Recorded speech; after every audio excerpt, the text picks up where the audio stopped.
Hello friends, स्वागत है आप सभी का हमारे यूट्यूब चैनल जी के जी एस डेली डोज में। आज हम पढ़ने वाले हैं कुछ महत्वपूर्ण प्रश्नोत्तर। पढ़ने से पहले एक रिक्वेस्ट है, आप लोग मेरे चैनल को लाइक एंड सब्सक्राइब करें ताकि जब भी वीडियो मैं अपलोड करूं आपको नोटिफिकेशन सबसे पहले मिले। तो चलते हैं अपने क्वेश्चन पर। तो हमारा पहला क्वेश्चन है, विटामिन बी की कमी से कौन सा रोग होता है?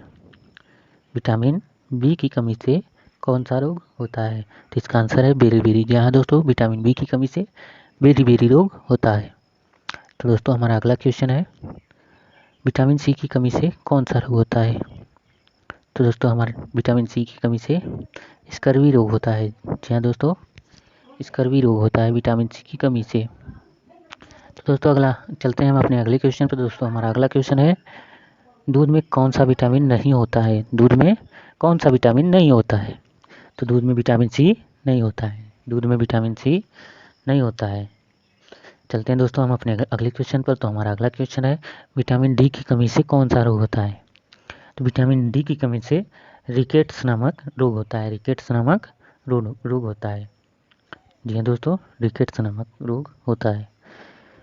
चलते हैं हम अपने अगले क्वेश्चन पर। तो दोस्तों हमारा अगला क्वेश्चन है, किस विटामिन की कमी से खून का थक्का नहीं जमता? किस विटामिन की कमी से खून का थक्का नहीं जमता? तो विटामिन के की कमी से खून का थक्का नहीं जमता। जी हाँ दोस्तों, विटामिन के की कमी से खून का थक्का नहीं जमता। चलते हैं दोस्तों हम अपने अगले क्वेश्चन पर। तो हमारा अगला क्वेश्चन है, विटामिन ई की कमी से कौन सा रोग होता है? तो विटामिन ई की कमी से बांझपन नामक रोग होता है। चलते हैं दोस्तों हम अपने अगले क्वेश्चन पर। तो हमारा अगला क्वेश्चन है, विटामिन सी का रासायनिक नाम क्या है? विटामिन सी का रासायनिक नाम क्या है? तो विटामिन सी का रासायनिक नाम एस्कॉर्बिक अम्ल है। एस्कॉर्बिक अम्ल है। तो दोस्तों हमारा अगला क्वेश्चन है, वसा में घुलनशील विटामिन कौन कौन से है? वसा में घुलनशील विटामिन कौन कौन से है? तो वसा में घुलनशील विटामिन विटामिन ए और विटामिन ई है। विटामिन ए और विटामिन ई है। साधारण नमक का रासायनिक नाम क्या है? तो साधारण नमक का रासायनिक नाम सोडियम क्लोराइड है, जिसका रासायनिक सूत्र NaCl है। NaCl है। चलते हैं दोस्तों हम अपने अगले क्वेश्चन पर। तो हमारा अगला क्वेश्चन है, हंसाने वाली गैस का रासायनिक नाम क्या है? हंसाने वाली गैस का रासायनिक नाम क्या है? तो हंसाने वाली गैस का रासायनिक नाम नाइट्रस ऑक्साइड है। नाइट्रस ऑक्साइड है, जिसका रासायनिक सूत्र N2O। N2O। चलते हैं दोस्तों हम अपने अगले क्वेश्चन पर। तो हमारा अगला क्वेश्चन है, धावन सोडा का रासायनिक नाम क्या है? धावन सोडा का रासायनिक नाम क्या है? धावन सोडा का रासायनिक नाम सोडियम कार्बोनेट है। धावन सोडा का रासायनिक नाम सोडियम कार्बोनेट है। चलते हैं दोस्तों हम अपने अगले क्वेश्चन पर। तो हमारा अगला क्वेश्चन है, पीतल किन दो धातुओं का मिश्रण है? पीतल किन दो धातुओं का मिश्रण है? तो इसका आंसर है तांबा और जस्ता। जी हाँ दोस्तों, पीतल तांबा और जस्ता का मिश्रण है। तांबा और जस्ता का मिश्रण है। चलते हैं दोस्तों हम अपने अगले क्वेश्चन पर। तो हमारा अगला क्वेश्चन है, कैल्सिफिरोल कैल्सिफिरोल किस विटामिन का रासायनिक नाम है? कैल्सिफिरोल कैल्सिफिरोल किस विटामिन का रासायनिक नाम है? तो ये दोस्तों विटामिन डी का नाम कैल्सिफिरोल नाम है। रासायनिक नाम विटामिन डी का कैल्सिफिरोल है। चलते हैं दोस्तों हम अपने अगले क्वेश्चन पर। तो हमारा अगला क्वेश्चन है, नेत्रदान में नेत्र के किस भाग का दान किया जाता है? तो नेत्रदान में नेत्र के कार्निया भाग का दान किया जाता है। जी हाँ दोस्तों, नेत्र के कार्निया भाग का दान किया जाता है। चलते हैं दोस्तों हम अपने अगले क्वेश्चन पर। तो हमारा अगला क्वेश्चन है, किस विटामिन में कोबाल्ट होता है? किस विटामिन में कोबाल्ट होता है? तो विटामिन B12 में कोबाल्ट होता है। विटामिन B12 में कोबाल्ट होता है। चलते हैं दोस्तों अपने अगले क्वेश्चन पर। तो हमारा अगला क्वेश्चन है, कोशिका का पावर हाउस किसे कहा जाता है? तो कोशिका का पावर हाउस किसे कहा जाता है? तो कोशिका का पावर हाउस माइटोकॉन्ड्रिया को कहा जाता है। माइटोकॉन्ड्रिया को कहा जाता है। चलते हैं दोस्तों हम अपने अगले क्वेश्चन पर। तो हमारा अगला क्वेश्चन है, लाल रक्त कणिकाओं का निर्माण हमारे शरीर के किस भाग में होता है? लाल रक्त कणिकाओं का निर्माण हमारे शरीर के किस भाग में होता है? तो लाल रक्त कणिकाओं का निर्माण हमारे शरीर के अस्थि मज्जा बोन मैरो में होता है। लाल रक्त कणिकाओं का निर्माण बोन मैरो में होता है। चलते हैं दोस्तों अपने अगले क्वेश्चन पर। राष्ट्रीय विज्ञान दिवस कब मनाया जाता है? राष्ट्रीय विज्ञान दिवस कब मनाया जाता है? तो इसका आंसर है 28 फरवरी। 28 फरवरी। जी हाँ दोस्तों, 28 फरवरी को राष्ट्रीय विज्ञान दिवस मनाया जाता है। ब्लड प्रेशर मापने के लिए किस यंत्र का प्रयोग किया जाता है? ब्लड प्रेशर मापने के लिए किस यंत्र का प्रयोग किया जाता है? तो इसका आंसर है स्फाइग्नोमीटर। स्फाइग्नोमीटर। यहाँ दोस्तों स्फाइग्नोमीटर द्वारा ब्लड प्रेशर मापा जाता है। चलते हैं दोस्तों हम अपने अगले क्वेश्चन पर। तो हमारा अगला क्वेश्चन है, कंप्यूटर की परमानेंट मेमोरी क्या कहलाती है? कंप्यूटर की परमानेंट मेमोरी क्या कहलाती है? तो जी हाँ दोस्तों, इसका आंसर है रोम। इसका आंसर है रोम। कंप्यूटर की परमानेंट मेमोरी रोम कहलाती है। रोम का पूरा नाम read only memory. Read only memory. किस अधिवेशन में कांग्रेस उदारवादी और उग्रवादी नामक दो दलों में विभाजित हो गई थी? तो 1907 के सूरत अधिवेशन में कांग्रेस उदारवादी और उग्रवादी नामक दो दलों में विभाजित हो गई थी। चलते हैं दोस्तों अपने अगले क्वेश्चन पर। तो हमारा अगला क्वेश्चन है, तंदौर का बृहदेश्वर मंदिर किसने बनवाया? तंदौर का बृहदेश्वर मंदिर किसने बनवाया? यह दोस्तों तंदौर का बृहदेश्वर मंदिर किसने बनवाया? तो इसका आंसर है राजराजा प्रथम चोल ने। राजराजा प्रथम चोल ने। जी हाँ दोस्तों, राजराजा प्रथम चोल ने तंजौर का बृहदेश्वर मंदिर बनवाया। चलते हैं दोस्तों अपने अगले क्वेश्चन पर। तो हमारा अगला क्वेश्चन है, मुगल सम्राट अकबर का जन्म कहाँ हुआ था? तो मुगल सम्राट अकबर का जन्म कहाँ हुआ था? जी हाँ दोस्तों, मुगल सम्राट अकबर का जन्म कहाँ हुआ था? तो इसका आंसर है अमरकोट के दुर्ग में। अमरकोट के दुर्ग में। जी हाँ दोस्तों, अमरकोट के दुर्ग में मुगल सम्राट अकबर का जन्म हुआ था।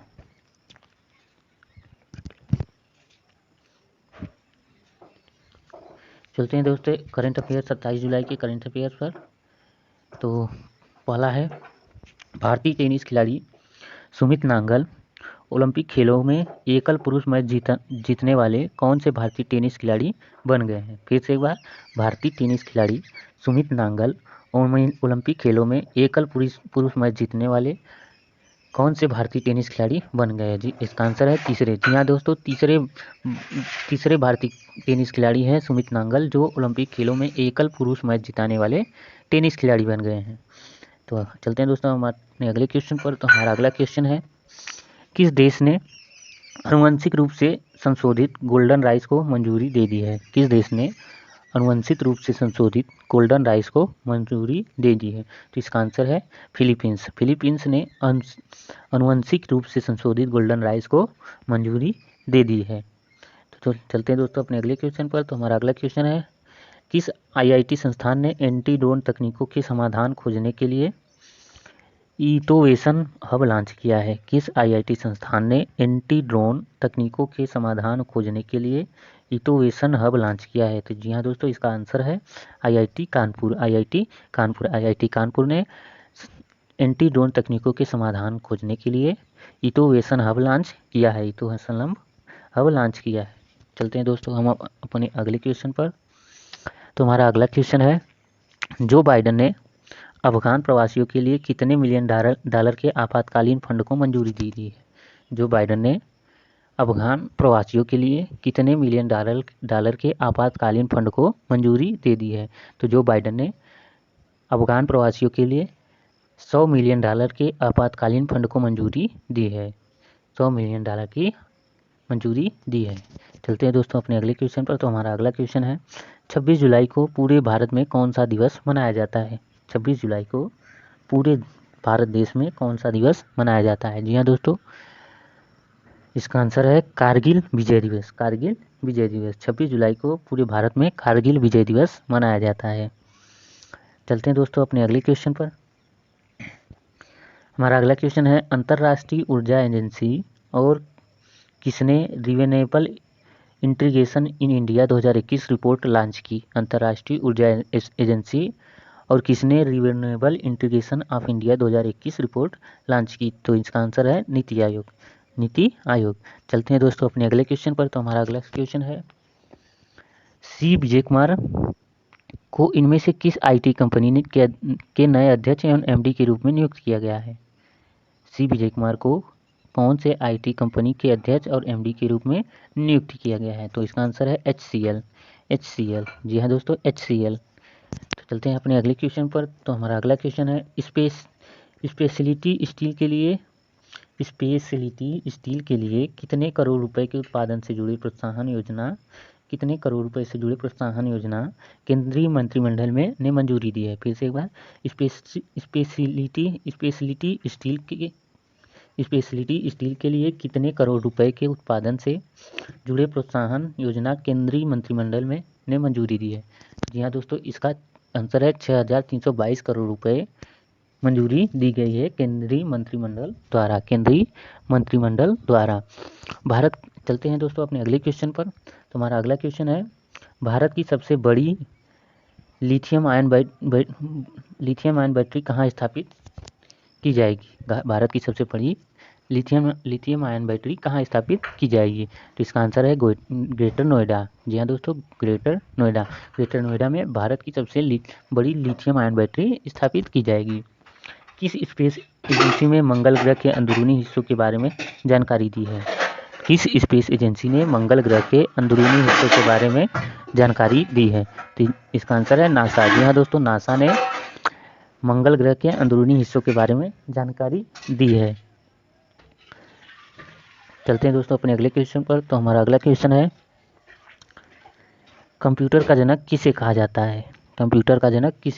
तो चार्ल्स बेबेज को कंप्यूटर का जनक कहा जाता है। चार्ल्स बेबेज को कंप्यूटर का जनक कहा जाता है। असहयोग आंदोलन के साथ में निम्नलिखित कौन सा आंदोलन चलाया गया था? असहयोग आंदोलन के साथ में निम्नलिखित में से कौन सा आंदोलन चलाया गया था? तो असहयोग आंदोलन के साथ में खिलाफत आंदोलन चलाया गया था।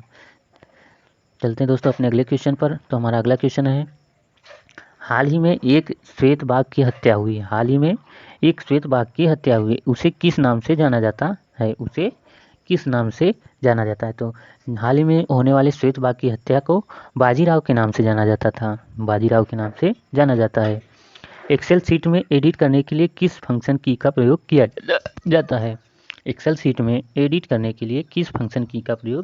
जाता है? तो जी हाँ दोस्तों, इसका आंसर है F2 एक्सेल शीट में एडिट करने के लिए प्रयोग किया जाता है। BHEL का पूरा नाम क्या है? तो BHEL का पूरा नाम भारत हैवी इलेक्ट्रिकल लिमिटेड है। 17वीं रेलवे जोन का क्या नाम है? तो 17वीं रेलवे जोन का नाम पश्चिमी रेलवे है। सब्जियों की खेती को किस और नाम से जाना जाता है? तो ओलेरी कल्चर के नाम से भी जाना जाता है सब्जियों की खेती को। निम्न में से कौन CO2 को सबसे ज़्यादा बनाता है? चलते हैं दोस्तों अपने अगले क्वेश्चन पर। तो हमारा अगला क्वेश्चन है, सत्येंद्र बोस को किस क्षेत्र में नोबेल पुरस्कार प्राप्त हुआ? तो जी हाँ दोस्तों, इसका आंसर है भौतिक विज्ञान के क्षेत्र में सत्येंद्र बोस को नोबेल पुरस्कार प्राप्त हुआ। चलते हैं दोस्तों अपने अगले क्वेश्चन पर। तो हमारा अगला क्वेश्चन है, महात्मा गांधी निम्नलिखित में से किसको अपना राजगुरु मानते थे? तो महात्मा गांधी गोपाल कृष्ण गोखले को अपना राजगुरु मानते थे। हाल ही में आया फानी चक्रवात किस क्षेत्र से संबंधित है? तो हाल ही में आया फानी चक्रवात ओडिशा से संबंधित है। चलते हैं दोस्तों अपने अगले क्वेश्चन पर। तो हमारा अगला क्वेश्चन है, निम्नलिखित में से किस राज्य में सबसे ज़्यादा पवन ऊर्जा का उत्पादन होता है? तो जी हाँ दोस्तों, इसका आंसर है तमिलनाडु में सबसे ज़्यादा पवन ऊर्जा का उत्पादन होता है। स्वच्छता सर्वेक्षण में दूसरा सबसे ज़्यादा साहब शहर कौन सा निक है? स्वच्छता सर्वेक्षण में दूसरा सबसे ज़्यादा साहब शहर कौन सा निक है? तो इसका आंसर है सूरत। चलते हैं दोस्तों अपने अगले क्वेश्चन पर। तो हमारा अगला क्वेश्चन है, एक प्रश्न रोलेट एक्ट से पूछा गया।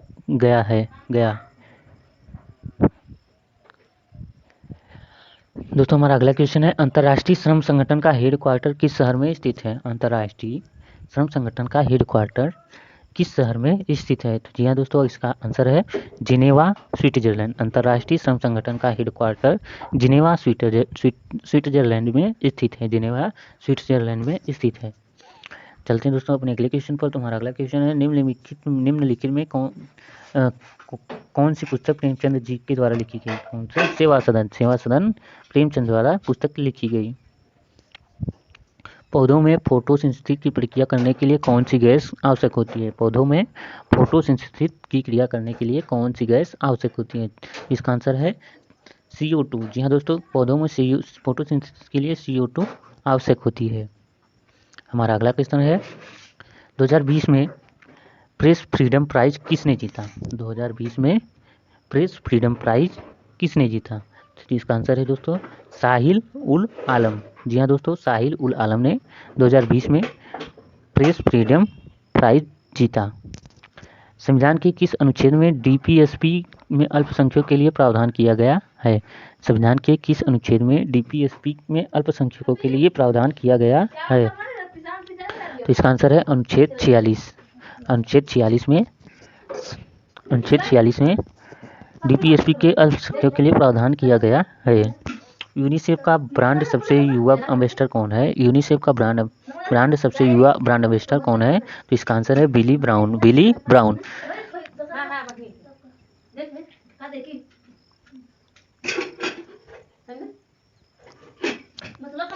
न्यूटन के गति के नियमों से एक प्रश्न पूछा गया है। न्यूटन के 3 नियम है। पहला जड़त्व का नियम,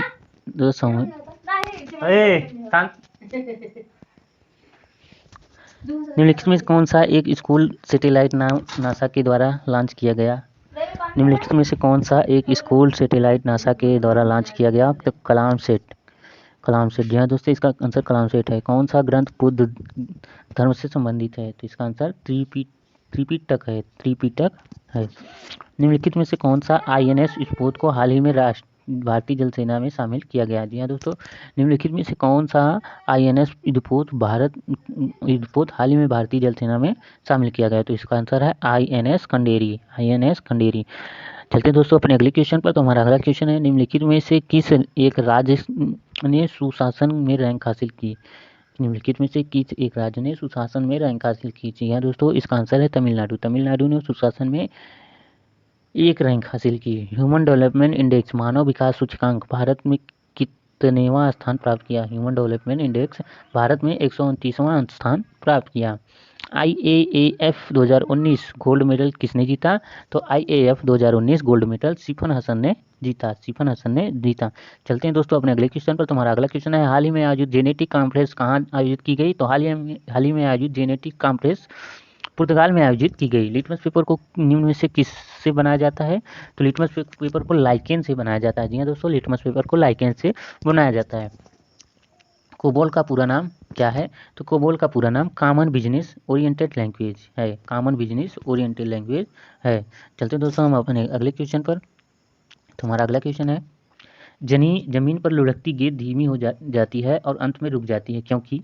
ऐसा क्यों होता है? जमीन पर लुढ़कती गेंद धीमी हो जाती है और अंत में रुक जाती है, ऐसा क्यों होता है? तो इसका आंसर है जमीन और गेंद के बीच घर्षण बल।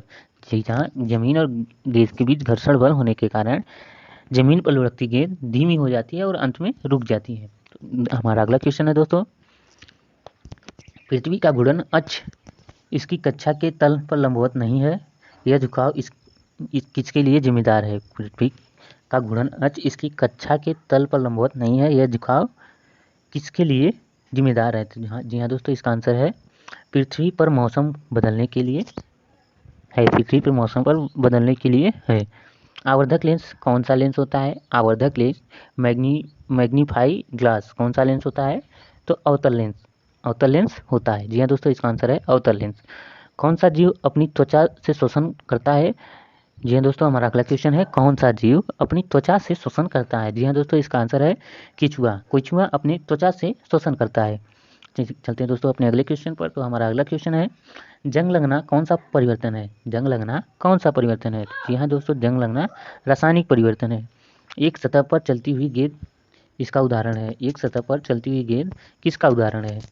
तो इसका आंसर है बेलन घर्षण। बेलन घर्षण का उदाहरण एक सतह पर चलती हुई गेंद है। नेत्र दोष से पीड़ित व्यक्ति आप आसपास की वस्तुओं को नहीं देख सकता, लेकिन बहुत दूर की वस्तुओं को देख सकता है। इस तरह की व्यक्ति किससे पीड़ित है? तो इस तरह के व्यक्ति शीघ्र दृष्टि दोष से पीड़ित है। बिजली की तारों और डोरियों को ढकने के लिए प्लास्टिक कवर का इस्तेमाल किया जाता है, क्योंकि प्लास्टिक बिजली का कुचालक होता है। क्योंकि प्लास्टिक बिजली का कुचालक होता है। वह प्लास्टिक जिनका कोई रंग नहीं होता और भोजन ग्रहण करने में प्रयोग की जाती है, क्या कहलाते हैं? ल्यूकोप्लास्ट। वह प्लास्टिक जिसका कोई रंग नहीं होता और भोजन ग्रहण करने में प्रयोग की जाती है, क्या कहलाते हैं? ल्यूकोप्लास्ट। जी हाँ दोस्तों, ल्यूकोप्लास्ट। चलते हैं दोस्तों अपने अगले क्वेश्चन पर। तो हमारा अगला क्वेश्चन है, प्रकाश संश्लेषण की क्रिया के दौरान सौर ऊर्जा को रासायनिक ऊर्जा में परिवर्तित किया जाता है। प्रकाश संश्लेषण की क्रिया के दौरान सौर ऊर्जा को रासायनिक ऊर्जा में परिवर्तित किया जाता है।